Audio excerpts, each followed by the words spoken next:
Olá, irmãos, graça e paz, tudo bem com vocês? Essa é a parte número 2 do vídeo sobre o calvinismo. Não se esqueça de assistir a parte 1 primeiro, tá? Para poder continuar esse estudo aqui. Eu falava na parte 1, queria mostrar para vocês o que tem na mente do apóstolo Pedro ou de Paulo quando ele fala de predestinação, de eleição, de salvação antes da fundação do mundo. E iria mostrar para vocês como nós, que somos justos diante do Senhor, considerados justos, que temos o Espírito de Deus e a mente de Cristo, como nós poderíamos conjugar todas essas coisas com um Deus soberano. Um Deus soberano que não precisa ser tirano para ser soberano, que não precisa ser doente, não precisa ser praticamente um diabo, não precisa ser um palhaço que brinca com a humanidade, que chama seu pai ou seu filho para a salvação quando ele nunca teve a intenção de salvá-los. Não, um Deus soberano, ele tem esse poder de demonstrar o seu amor e a sua justiça e tem um amor sofredor. Lembra que Paulo falava sobre o amor? Em 1 Coríntios 13, que é um caminho excelente? Agora eu falo para vocês, os calvinistas, a Reforma, a Igreja Presbiteriana, os reverendos e as pessoas que eles manipulam não são capazes de andar no caminho do amor. Porque o apóstolo Paulo fala que o amor, ele não se alegra com a injustiça, mas ele se regozija com a verdade. Por isso que Paulo fala muitas vezes do amor da verdade. O que eu quero dizer com isso? No mesmo contexto, Paulo fala que o amor é sofredor, tudo espera, tudo suporta. Esse amor, primeiramente, passou no coração do Senhor. Porque como que eu vou me alegrar na eternidade? Vamos supor que eu faça parte dos eleitos. Aquele que Deus amou, aqueles que Deus amou antes da fundação do mundo, sem explicação, e eu não faça parte por sorte, né? Graças a Deus, a sorte caiu sobre mim, e eu não faça parte daqueles que Deus odiou antes da fundação do mundo, que poderia salvá-lo, mas não quis. Como que eu iria me alegrar eternamente nos céus, sabendo que Deus poderia salvar o meu filho, ou, por exemplo, um dos meus filhos, ou os meus pais, ou pelo menos a minha mãe, já que ele supostamente salvou meu pai? Tudo isso é uma suposição. Como eu iria me alegrar sabendo que essas pessoas estão condenadas eternamente ao lago de fogo e elas foram incapazes de atender o chamado do Senhor? Elas poderiam estar comigo. Elas estão no lago de fogo. Como eu vou me alegrar? Como os anjos de Deus vão se alegrar? E como o coração do próprio Deus iria se alegrar com isso? Fala a verdade. Ou seja, que amor é esse? Porque isso é uma injustiça. E o pior ainda é que essa raça fala que essa injustiça é justiça. E isso é uma coisa amarga. Isso que eu acabei de falar é uma coisa amarga. E eles chamam de doce. O que o profeta Isaías falou pelo Espírito de Deus? Talvez no capítulo 5. Ai daqueles que chamam a injustiça de justiça. Ai daqueles que dizem que o amargo é doce e que o doce é amargo. O que eu vou propor para vocês aqui é doce, mas eles vão falar que é amargo. O que eu vou propor para vocês aqui, e que eu já estou propondo em vários vídeos, é justo, mas eles vão dizer que é injusto. Qual é o problema desse povo? Eu queria perguntar, Augusto Nicodemos, qual é o teu problema? Hernandes Dias Lopes, John Piper, Paulo Júnior, o que aconteceu na vida de vocês para vocês se esforçarem para pregar uma maldição dessa? Ou vocês acham que qualquer um de vocês ou qualquer um dos familiares de vocês não podem receber do Deus calvinista aquilo que vocês pregam? Agora eu vou falar com os meus irmãos, porque essas pessoas não são meus irmãos. O evangelho que eles pregam não é o evangelho de Cristo. O Deus que eles apresentam não é o Deus que criou os céus, a terra e o mar e tudo que neles há. O Filho de Deus que eles apresentam não é o nosso Senhor Jesus. Agora eu falo com os meus irmãos. Vocês acham que Deus não pode pegar os filhos do Paulo Júnior e lançar no lago de fogo? Na frente dele? Ou pegar a esposa do Augusto Nicodemos, matar ela nessa vida e matar depois na próxima? E quem seriam eles para questionar a Deus? Ou será que Deus não poderia pegar o pai e a mãe de Hernandes Dias Lopes e queimar no fogo? Simplesmente porque ele odiou. Mas eles acham que essa maldição que eles pregam, isso não cai sobre eles. Incrível, né? Não cai sobre a igreja presbiteriana. Cai sobre qualquer um aí espalhado pela face da terra, mas sobre eles não. E eu queria ver se eles iriam achar que isso é justo. É justo? Será que eles teriam coragem de falar na frente dos familiares dele que seria justo se Deus decidisse lançar alguns deles no inferno? Somente porque Deus odiou antes da fundação do mundo. Aí eu pergunto, qual é o problema desse povo, irmãos? Eles têm problema, né? Agora veja bem o que é a soberania do Senhor, já que nós vamos falar sobre a soberania. E baseado nisso, conjugando a presciência de Deus, os eleitos e os predestinados. Somente um Deus soberano, ele tem o poder de salvar homens que têm poder de escolha. Porque eles pregam um Deus soberano, mas é um Deus soberano que precisa ser tirano para ser soberano. É um Deus que, para ser soberano, precisa odiar pessoas antes da fundação do mundo. Porque senão ele não é soberano.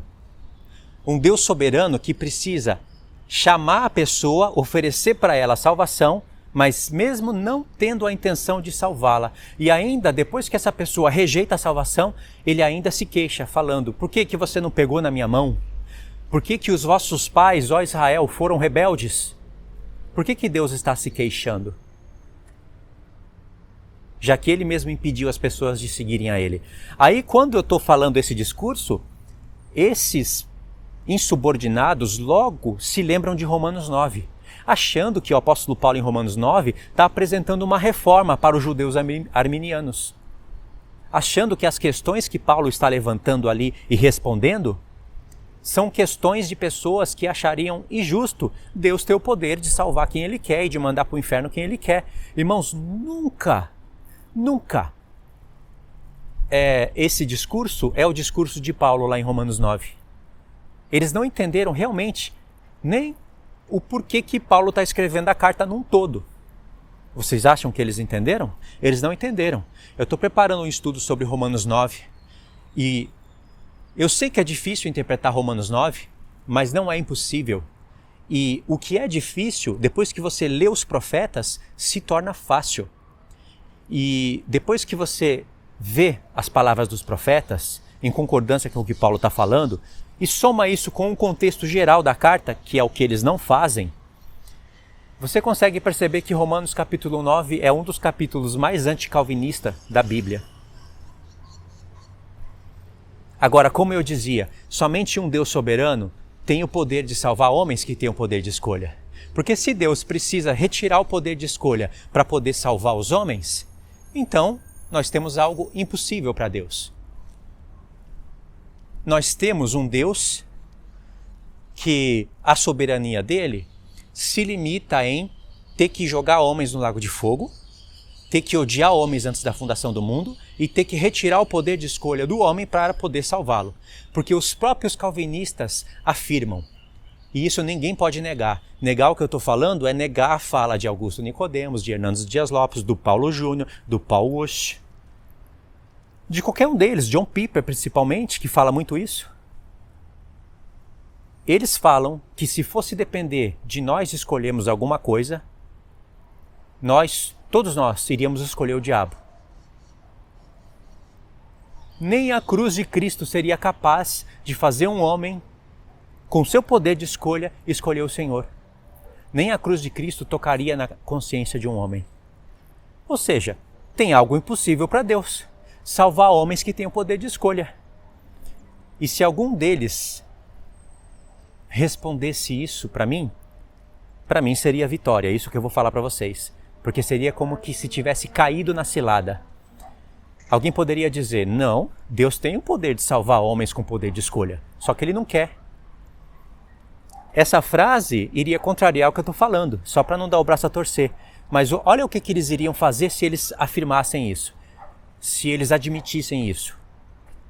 O homem então tem poder de escolha? Não tem, né? Seria justo, então, Deus salvar homens que têm poder de escolha? Se seria justo, então é injusto Deus ter que retirar o poder de escolha dos homens para poder salvá-los. Então eles jamais poderiam admitir isso. Que seria justo Deus salvar homens que têm o poder de escolha, ou seria possível? Não, eles não podem admitir isso. Eles têm que continuar falando o que eles sempre falam. Ou seja, que Deus tem que retirar o poder de escolha do homem para poder salvar. Senão o homem não atende a Deus. Então, olha que Deus soberano. Olha que Deus magnífico. Que Deus justo. Ele então criou o homem. Ele sabia que o homem iria cair. Ele não foi pego de surpresa. Eu estou considerando a linha calvinista nesse meu pensamento. Aí Deus planejou. Lembra daquele texto de Paulo? Que Paulo fala que Deus nos elegeu em Cristo e nos predestinou conforme o conselho da sua vontade? E lá em Romanos ele fala que é conforme o propósito dele. Então, existe um conselho. Eu não vou trabalhar muito bem sobre esses aspectos nesse vídeo, porque é lindo entender isso. Existe um conselho, existe uma vontade, e essa vontade tem um propósito. O conselho é entre o Pai e o Filho e até mesmo entre os anjos. Quando vocês pararem para meditar nisso, irmãos, vocês vão perceber que coisa linda é o que Deus quis nos revelar de uma maneira enigmática, de uma maneira onde todas as palavras não estão escritas, mas estão ali, implícitas e depois até mesmo explícitas no discurso de Paulo. E ele deixa isso aparecer em Efésios, na carta toda, mas principalmente nos primeiros versos, nos primeiros capítulos, mas precisa de todos praticamente. E depois ele mostra um pouquinho mais disso em Romanos. Então houve um concílio, porque é conforme o conselho da sua vontade. Houve um concílio no céu, onde o Pai e o Filho planejaram essas coisas. Quando Deus foi criar o mundo, e ele criou em 6 dias e descansou no 7º, e no 6º dia ele criou o homem para que governasse todas essas coisas, os anjos estavam vendo, se alegrando e louvando ainda. Em Jó fala que esse mundo foi Jó 38, eu acho, fala que esse mundo foi criado debaixo de louvores. Então houve um concílio, um conselho, que foi conforme a vontade deles, do Pai e do Filho. E haveria um propósito para isso. Agora, se nós fôssemos seguir agora o pensamento do amor e da justiça de Deus, conjugado com a soberania, nós iríamos ver que coisa linda, e eu vou tratar disso num outro vídeo. Agora vamos, a partir daqui, considerando que houve um concílio, ou seja, conselho e concílio tem a ver. Houve uma reunião nos céus, os anjos participaram disso. Os anjos presenciaram quando foi decretado pelo Pai e com um conselho entre querubins, serafins, 24 anciãos, arcanjos, anjos, houve um concílio e um conselho de que Deus faria esse plano, que para eles seria como se fosse um plano de uma semana. Um dia para Deus como 1000 anos. Um plano de uma semana. Então, os anjos presenciaram isso, que o Filho disse, eis-me aqui, envia-me a mim. E o Filho, houve um momento em que o Filho deixou a sua coroa diante do trono. Quando Jesus nasceu no ventre de Maria, alguns segundos antes, ele estava no céu, pronto para essa transição. O céu contemplou isso e com certeza isso foi debaixo de louvores, de música. Um dos melhores filmes que nós poderíamos assistir. Vocês pararam para pensar que isso que eu estou falando é real? Paulo nos deixa saber isso. Então é uma coisa linda, porque Jesus veio para salvar todos os homens. A expiação dele, como João fala, é pelo mundo inteiro, não somente pelos nossos pecados, mas pelo mundo inteiro. E por que o mundo inteiro não é salvo? Porque eles não querem, e Deus sabia disso. E Jesus veio para salvar todos os homens. Paulo fala isso umas 2 ou 3 vezes em Timóteo, repete para Tito, fala em outros pontos, mas esse todos os homens para os calvinistas são somente os eleitos. Incrível, né? Paulo poderia falar que Jesus veio e se entregou somente pelos eleitos. É difícil falar isso? Tem uma trava na boca dele? ele não tem de dar quê? O homem que falou da eleição e predestinação antes da fundação do mundo não teria condições de deixar isso bem claro? Que Jesus veio e se fez salvação somente pelos eleitos? Não, Paulo fala por todos os homens. Todos os homens não se salvam porque a maioria não quer. Mas os que querem, eles recebem de graça da água da vida. Porque o chamado está aí. Ou seja, uma coisa muito linda, mas a partir daqui vamos considerar o conselho da vontade de Deus. O conselho da vontade de Deus para a eleição, uma eleição conforme o conselho da sua vontade e conforme o seu propósito. O propósito de Deus era esse. Ele sabia que o homem ia cair e o homem tinha poder de escolha. E o homem ia cair por causa do diabo. Então Deus ia alterar o seu plano, porque com certeza ele alterou. O primeiro foi fazer Adão com poder de escolha. Então ele alterou o seu plano. Agora ele retira o poder de escolha de todos os Adãos, de toda a humanidade. E esse é o discurso que está no conselho da sua vontade, conforme o seu propósito, visando a linha calvinista. É o que eles falam, não é o que eu estou inventando. É o que eles falam. O Pai dando esse testemunho junto com o Filho para todos os anjos. Vocês viram, né? Todo o céu pode contemplar isso. Adão desobedeceu. Agora não tem compromisso nenhum com a humanidade. Os anjos, eu acredito que os anjos justos já iriam arquear a sobrancelha. Como assim? Esse não é o Deus que a gente conhece. Mas é o Deus calvinista. Não tenho compromisso nenhum com a humanidade. Se eu quiser mandar todo mundo para o inferno, eu mando. Porque eu sou soberano. Aí os anjos pensando. E para que criou o mundo? Os animais? Eu sou soberano. Mas tem uma coisa. Eu vou salvar alguns. E para mostrar que eu sou soberano, outros que eu poderia salvar, não vou salvar. Que fique registrado nos céus. Que eu vou lançar um monte de gente no inferno e eu já sei quem eu odeio. Eles não nasceram, eles não fizeram nada para mim. Mas eu odeio. E por causa que eu odeio, eles me odiarão. Porque se eu amei primeiro, me amarão. Se eu odiei primeiro, me odiarão. E eu vou lançar muitos no lago de fogo para mostrar que eu sou soberano. Aí eu já vejo surgir chifres na cabeça de um Deus desse. Quem sabe 10. De uma cabeça só iria surgir 7. Porque isso daí não é um Deus. Isso daí é uma besta de 7 cabeças e 10 chifres. Irmãos, quem vai querer seguir um Deus demoníaco desse? Esse Deus está na boca de Augusto Nicodemos. Porque vocês acham que eu estou aqui perdendo tempo inventando frases? São eles que falam isso. Não sou eu. Aí Deus não tem mais compromisso. Se ele quisesse matar todo mundo, ele mataria. Mas então ele aprove salvar. Parece que é a igreja presbiteriana, né?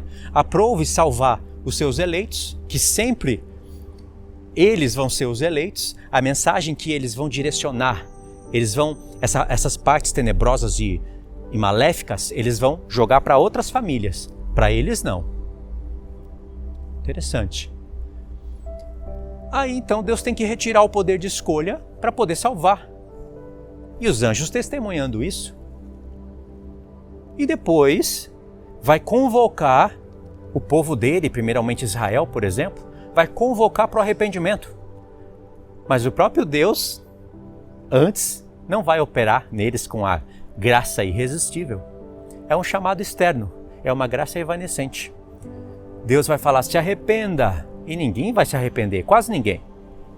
Aí depois ele vai levantar outros profetas e falar, se arrependa, vão matar, vão apedrejar. Aliás, tudo isso foi decretado por Deus, segundo a linha calvinista. Se Deus decretou que Judas iria trair Jesus,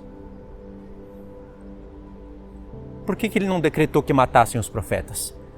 E o decreto deles é nesse sentido. Judas não iria trair. Judas iria ser bom, mas Deus fez Judas trair. porque esse era o único método que Deus encontrou, que o Deus justo e de amor e justiça encontrou para se demonstrar soberano.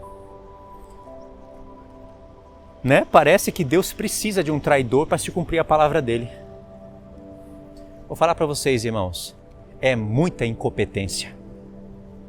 Deus me livre entrar dentro de uma igreja presbiteriana. Deus me livre. Eu me alimentar com bolotas de porco, porque isso são bolotas de porco. Quem é que vai se alimentar e se nutrir com uma mensagem dessa? E agora, caminhando já para o final do vídeo, não que esteja no finalzinho, vamos caminhar para o final. Foi assim que o Deus soberano decidiu se demonstrar, se revelar soberano. Na verdade, ele é incapaz de salvar o homem que tem poder de escolha, porque se fosse capaz, eu estou considerando o Deus calvinista. Se fosse capaz, ele salvaria. Seria muito mais glória para Deus, porque seria muito mais vergonhoso para o reino das trevas, já que ele tem que retirar o poder de escolha do homem para que ele se volte para Deus, porque se depender do poder de escolha do homem, nem a cruz de Cristo faria esse homem se voltar para Deus. Então que Deus soberano é esse? Mas somente um Deus soberano tem o poder de devolver o poder de escolha para o homem e conduzir esse homem que tem poder de escolha a Deus. E dentro do seu conselho, agora eu vou visar a visão verdadeira. Eu tenho que estar alternando para não confundir os irmãos. Dentro do conselho da sua vontade, que tem um propósito, e isso tem que estar conjugado com seu amor e justiça, Deus já havia decretado tudo isso. Já havia predeterminado que ele devolveria o poder de escolha para o homem, faria com que esses homens voltassem para ele, para envergonhar o reino das trevas. É claro que Deus sabia que muitos iriam se perder, mas iriam se perder porque eles escolhem se perder. Como Deus fala no Antigo Testamento e no Novo Testamento, o Deus é o mesmo, a mensagem é a mesma. Agora, o Deus que não é o mesmo é o Deus calvinista, esse não é o mesmo Deus.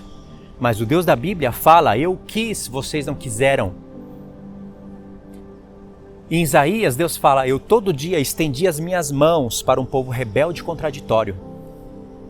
E no mesmo livro de Isaías, lá no capítulo... acho que no 59, Deus fala que não são as mãos do Senhor que estão encolhidas para não poder salvar, mas são os pecados deles que afastam eles de Deus. Ou seja, Deus tem a intenção de estender a mão para salvar.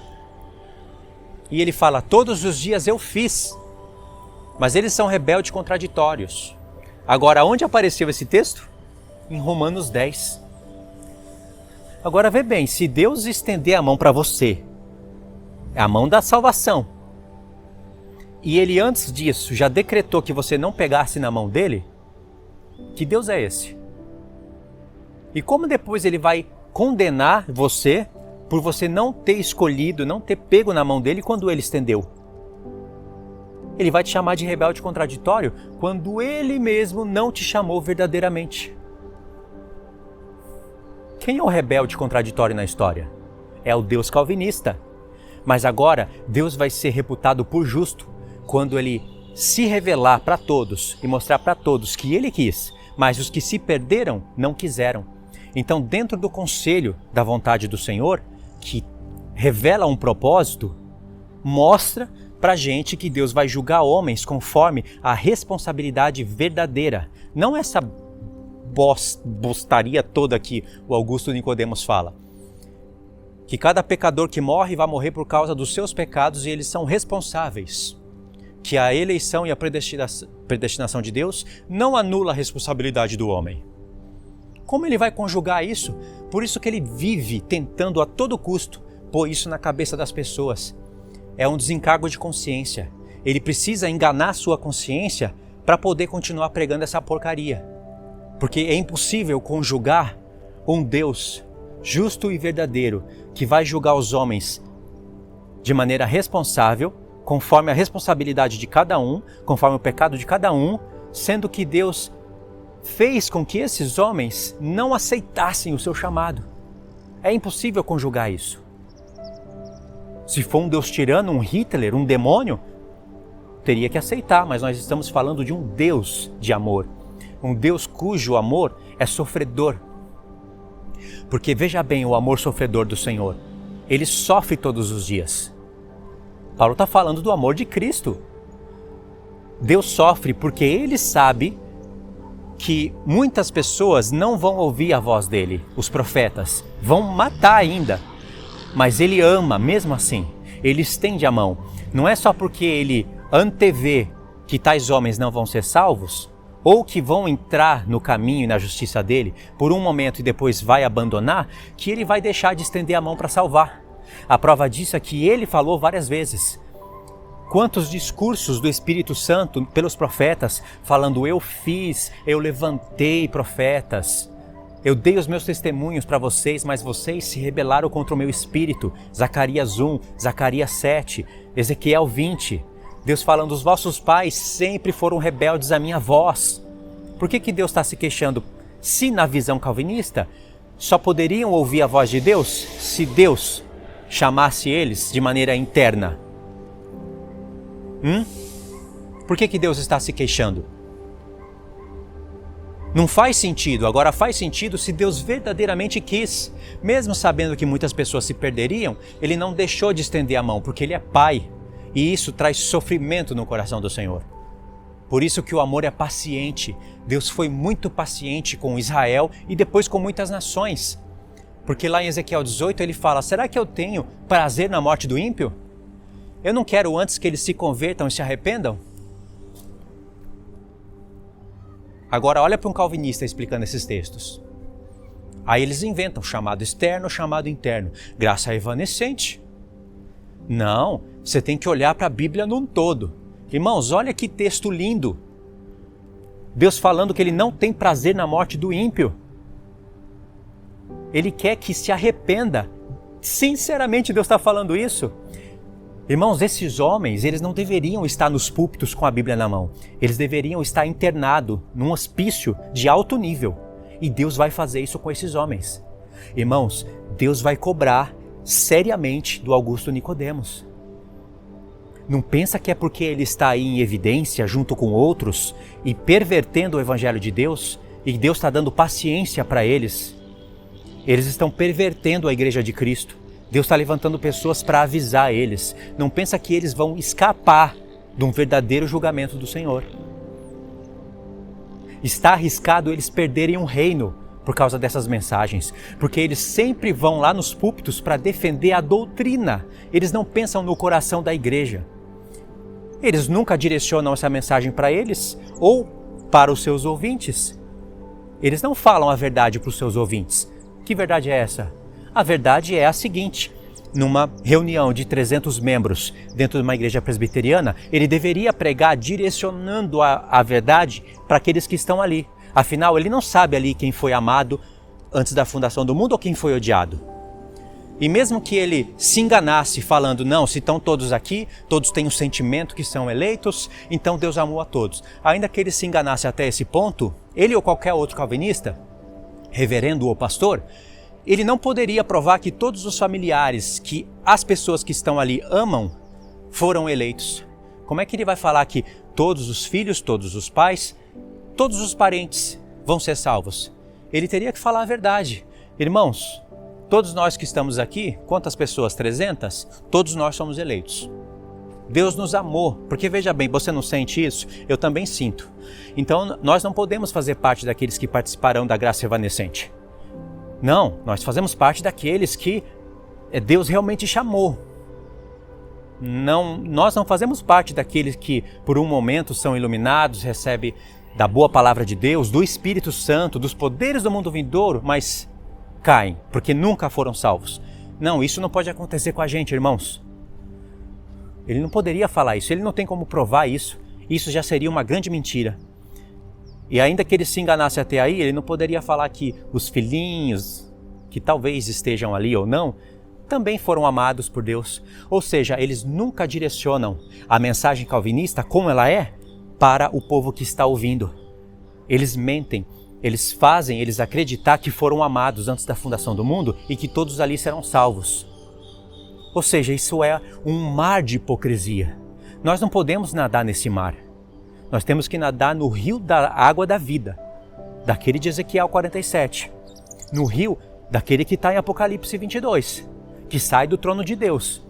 E lá naquele contexto, há um chamado de Cristo e da igreja para todas as nações. Aquele que quiser, vem e beba de graça da água da vida. Se existe aquele que quer, existe aquele que não quer.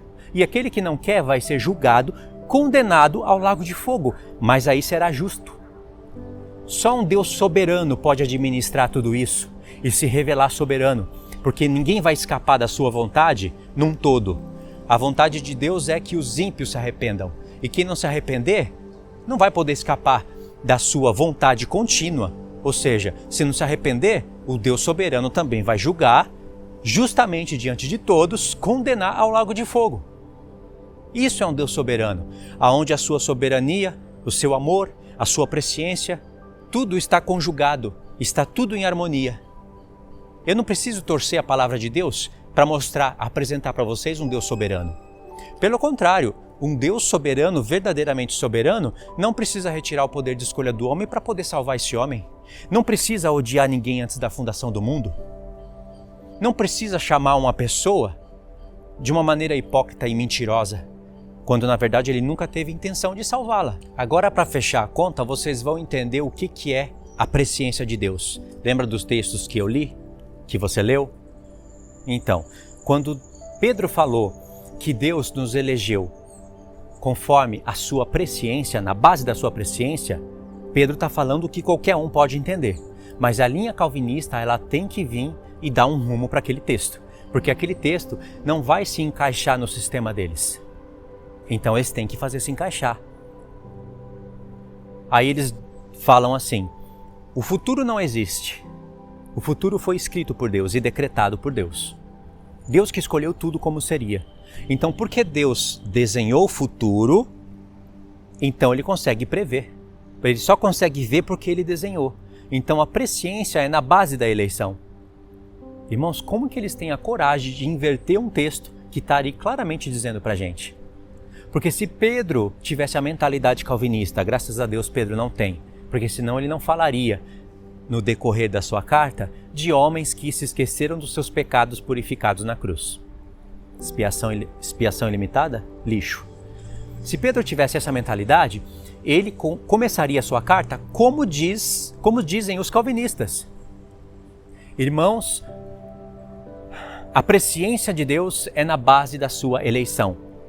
Aí, se Pedro falasse isso que os calvinistas falam em cima daquele texto, a intenção de Pedro, então, seria provar que Deus tem o poder de salvar quem Ele quer e quem Ele não quer, Ele não salva.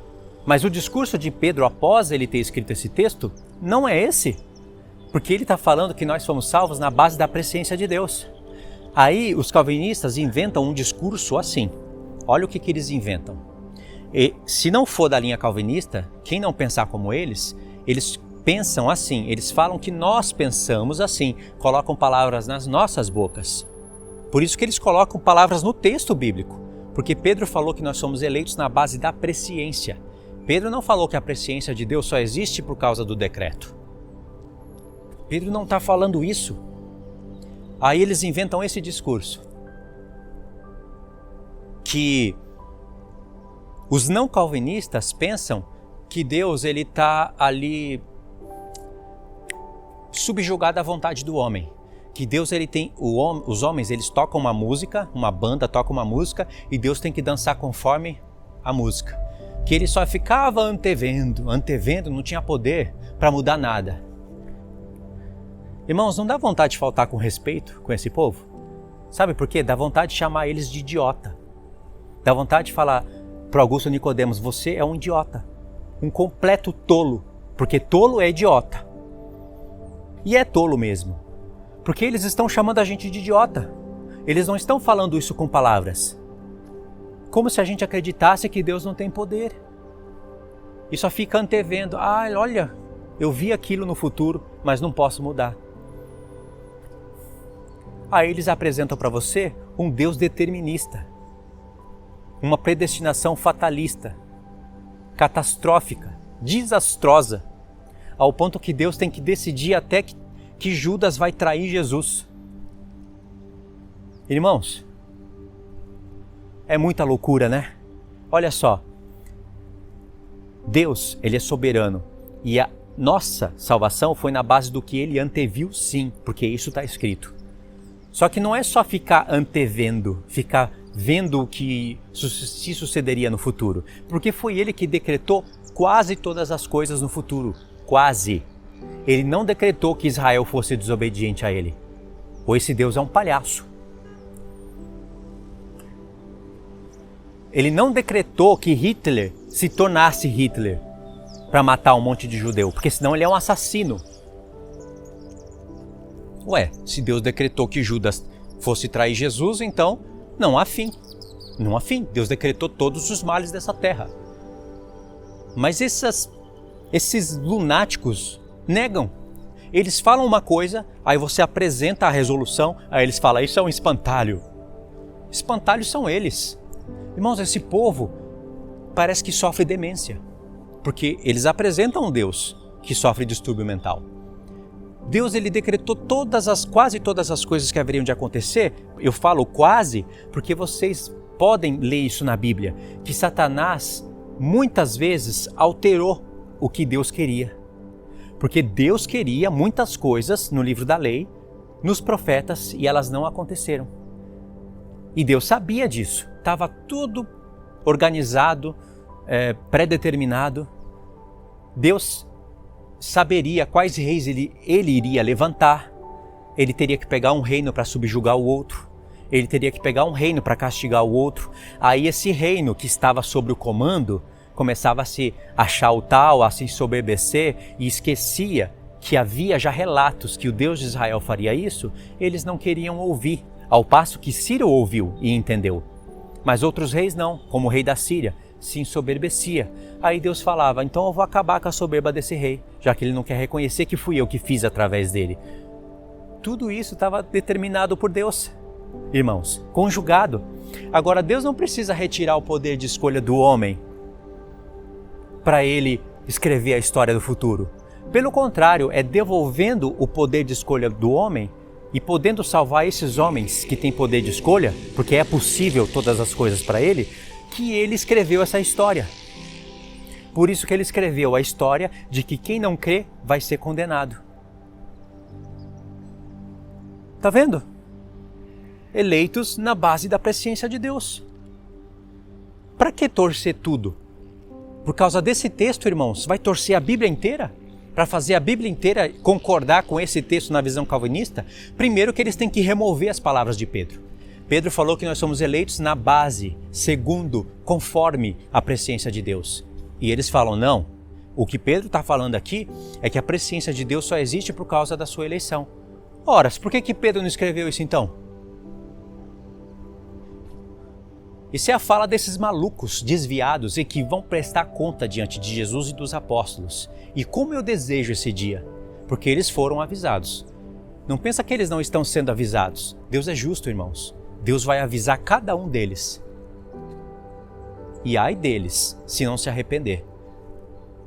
Porque isso é sério. Ninguém fere o caráter de Deus, a santidade de Deus, e cria um demônio e apresenta isso para a igreja e ficará impune. Ninguém. Vai chegar a hora do castigo, irmãos. Não pensa que é porque não está acontecendo nada com eles que Deus não está vendo isso. Não pensa. Tá vendo? Deus determinou que Jesus iria vir, morrer, ressuscitar. Estava tudo desenhado por ele.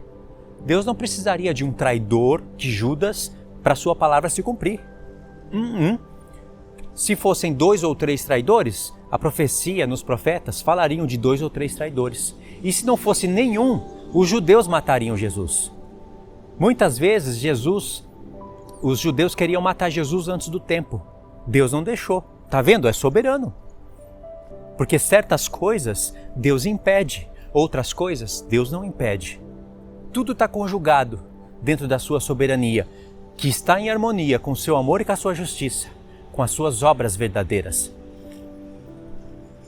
Deus não precisaria de Judas para se cumprir a sua palavra, como os calvinistas falam, que Judas é uma prova de que existem homens predestinados para o fogo, Nesse sentido, de que Judas seria bom, mas Deus fez Judas ser mal. Isso é uma maluquice. Deus iria executar o seu plano com um traidor, com dois, com três ou com nenhum. Ninguém poderia mudar isso que Deus decretou. Deus soberano. Ninguém pode alterar o que Deus falou a respeito dos 10 chifres. Ou vocês pensam que o diabo é um capachão?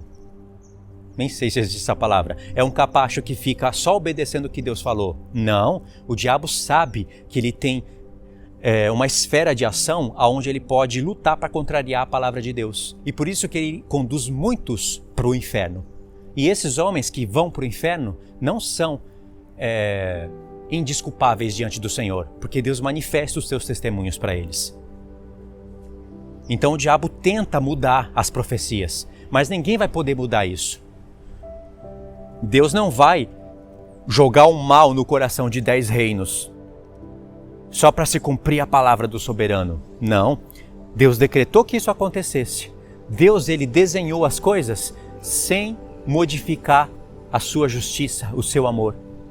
Não é muito difícil de entender isso, irmãos, se vocês usarem a cabeça. Não pode ser muito difícil de entender. Eu teria vários exemplos para mostrar isso para vocês. Se Deus quisesse, não se formariam 10 reinos, se formariam só 5. Os homens estariam agindo conforme as suas iniquidades, resistindo à voz de Deus num chamado verdadeiro de Deus, porque todos esses homens que formarão os 10 chifres, todas essas nações, ouviram a palavra de Deus, mas resistiram. Deus envia o espírito do erro para eles crerem nisso, porque eles não ouviram o amor da verdade, rejeitaram, porque sinceramente Deus queria salvá-los. Eles não vão ser salvos, Deus vai continuar sendo Deus e eles vão para o inferno. Mas antes disso vão receber um julgamento justo diante de todos. Não é conforme essa maluquice calvinista. Se Deus quisesse que somente 5 reinos se formassem, ele faria isso. Tá aí, tem 5 reinos formados já na ONU. Mas ele predeterminou 10. Se fosse 12, ele esperaria um pouco mais de tempo até 12 se formar. Se formarão 10, se Deus não colocar um limite, o diabo ia fazendo mais e mais e mais e mais. Deus estabeleceu um limite. Foi Deus que estabeleceu 42 meses para a besta agir. Se dependesse dela, ela iria agir por todo o tempo enquanto houvesse humanidade. Porque se Deus não intervir, os homens se destroem. Não sobraria ninguém. Tá vendo? Esse é um Deus soberano que consegue mostrar os seus testemunhos, os seus caminhos que são justos e verdadeiros. Aqui nós temos uma palavra de soberania, de predestinação. É claro que está faltando mais coisas para eu falar sobre isso, mas soma com os vídeos, né, da playlist, tá aí no canal.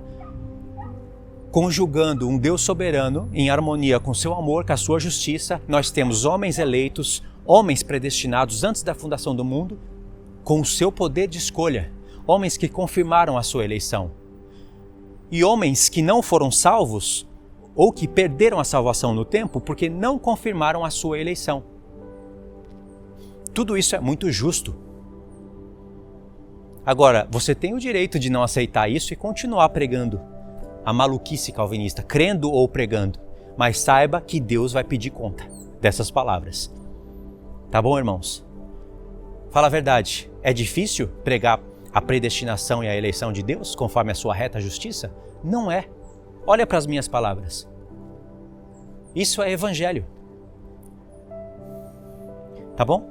Então é isso, irmãos. Deixe os seus comentários e a gente segue falando sobre esse assunto. Eu deixo uma chamada para vocês dentro dessa semana para uma live sobre Romanos 9.